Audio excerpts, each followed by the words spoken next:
I get a video of this. I can't open this door yet, but the that snow drift is up to my garage brew house windows there.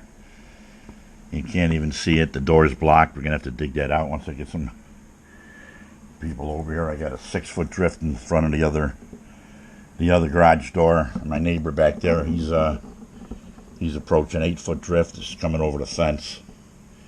So, and the worst thing about this whole thing is, I just ran out of beer. I kegged the peanut butter stout. It's not quite carved.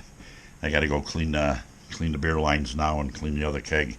But it gives me something to do. And then we're going to get ready for the fantastic Bills games today, playing the Bears. I won't be getting into the brew house anytime soon. Man, oh man. We got 4 feet of snow here all together. My mat held up pretty good. We kept shoveling it off, keeping it melted. Then I went around to the front of the house. The wife says, look out the front door. Can't even open this door. Camera's not going to pick up on that. That's 8-foot drift right up to the neighbor's window here. And my 6 feet into the driveway. Yeah, we're not going to get out anytime soon. Waiting for the grandkids and stuff to help take us out. Oh, we got it open a little bit. Yeah, it's a 6-footer. Brutal. Blizzard of 2022. How you doing?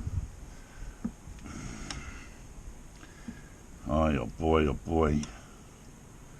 Those are the mean clouds that did it to us.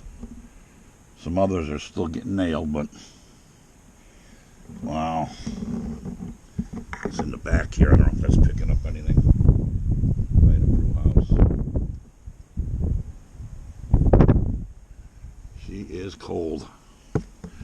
We got wood on the fire, and that's the best we can do.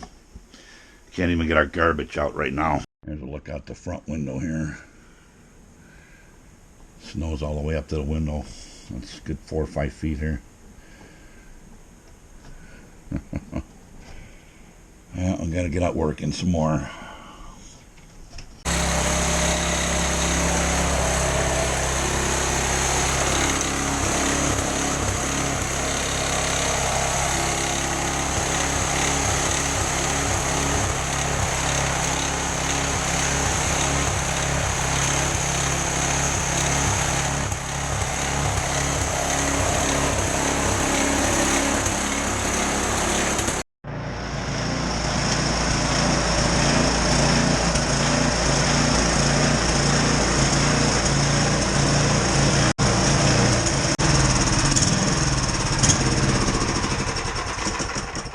What a mess.